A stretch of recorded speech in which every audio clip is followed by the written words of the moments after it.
प्रिय छात्रों, एनसीईआरटी गणित कक्षा 10वीं में आप सभी का स्वागत है। आज हम लोग प्रश्नावली 8.3 के प्रश्न क्रमांक 1 को हल करेंगे, जिसके अनुसार निम्नलिखित का मान हमें ज्ञात करना है। यहाँ पे 4 प्रश्न दिए गए हैं, जिसमें पहला प्रश्न है साइन 18/cos72। तो जैसा कि आपको हमने साइन, कॉस, टेन, कॉट, सेक, कॉसेक की त्रिकोणमितीय पूरक अनुपातों की चर्चा की थी पूर्व के वीडियो में, जिसमें हमने साइन 90 - थीटा बराबर कॉस थीटा देखा था और कॉस 90 - थीटा बराबर साइन थीटा। तो जैसा पहला प्रश्न दिख रहा है हमें साइन 18/cos72, तो इस प्रश्न के आधार पे हम ये कह सकते हैं कि यहाँ पर यदि साइन को कॉस में बदल दें या कॉस को साइन में बदल दें, तो इसके लिए हम सूत्र का उपयोग करेंगे। सबसे पहला सूत्र हम यहाँ देखते हैं, कॉस थीटा बराबर साइन 90 - थीटा के बराबर है। तो यहाँ पे जैसे हमने ये 72 अंश रखा थीटा के स्थान पे, तो कॉस 72 बराबर होगा साइन 90 ऋण 72।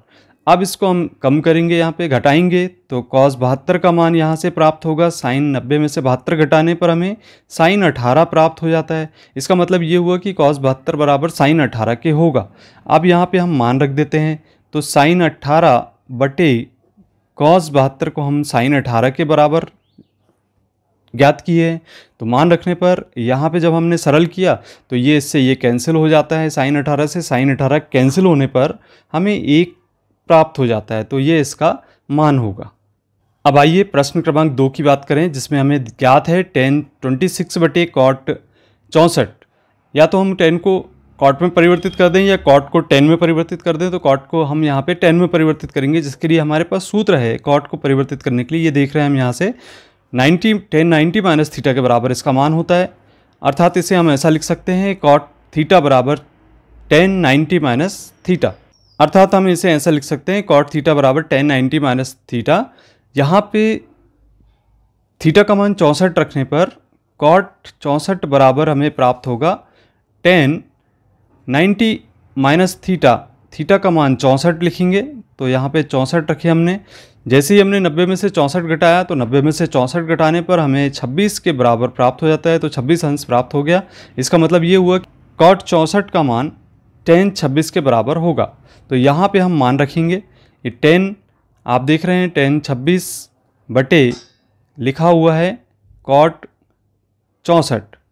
हम कॉट 64 के स्थान पे मान लिख देंगे tan 26 बटे tan 26 लिखेंगे, क्योंकि यहाँ हमने ज्ञात किया है कॉट 64 बराबर tan 26 अंश। तो कॉट 64 के स्थान पे tan 26 अंश लिख दिया। इन दोनों को हम कैंसिल कर दें और इसका मान 1 के बराबर हमें प्राप्त हो जाता है। तो इस तरीके से इस प्रश्न को हम सरल कर लेते हैं। अब आइए हम प्रश्न क्रमांक 3 यहाँ पर देखते हैं, जिसके अनुसार कॉस 48 ऋण साइन 42 का मान हमें ज्ञात करना है। तो यहाँ पे हम पीछे वाले मान को आसानी से सरल कर पाते हैं।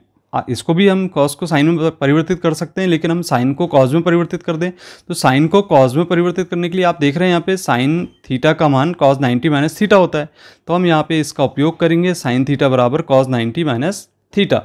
तो यहाँ पे जब हम थीटा का मान रख रहे हैं, थीटा का मान 42 अंश है, तो यहाँ पे साइन 42 बराबर होगा कॉस 90 ऋण 42। तो देखा आपने, यहाँ पे 90 में से 42 घटाने पर आपको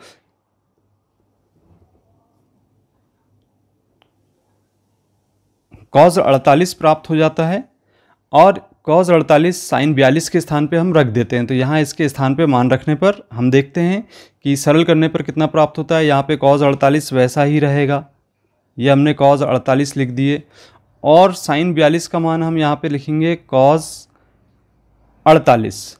अब आप देख रहे हैं कि कॉस 48 में से यदि कॉस 48 को घटा देते हैं, अर्थात दोनों आपस में कैंसिल हो जाते हैं, और जब कैंसिल हो जाते हैं तो यहाँ पे कुल मिला के हमें 0 प्राप्त होगा। तो इसका मान हमें 0 प्राप्त हो जाता है। अब आइए पहले प्रश्न का हम चौथा क्वेश्चन देखते हैं यहाँ पे, जिसके अनुसार कॉस सेक 31 ऋण सेक 59 इसका मान ज्ञात करना है। तो यहाँ पे जैसे हम सेक को कॉसेक में परिवर्तित करें, तो सेक दिया है आपके यहाँ पे देख रहे हैं लास्ट में, सेक को हमने कॉसेक में चेंज किए, तो ये 90 - थीटा इससे लिखा जाना चाहिए पूरक कोण के त्रिकोणमितीय अनुपात के आधार पे। इन सूत्रों को आप याद रखें, अब इसके बाद जैसे ही हमने लिखा सेक थीटा, तो सेक थीटा का मान आप देख रहे हैं यहाँ पे 59 डिग्री है, तो थीटा के स्थान पे हम 59 रख देंगे। और इसके बाद कॉसेक 90 ऋण 59, हमने 90 में से 59 को माइनस किया, तो यह बचेगा हमारे पास कॉसेक 31 अंश के बराबर। तो हम देख रहे हैं यहाँ पे सेक 59 का मान कॉसेक 31 के बराबर प्राप्त हो गया है।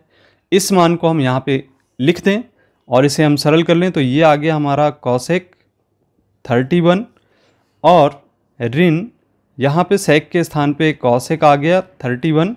अब देखिए दोनों के बीच में माइनस का चिन्ह लगा है, तो या तो आप इसको सीधे सीधे काट सकते हैं या घटाने पर इसके हमें शून्य प्राप्त होता है।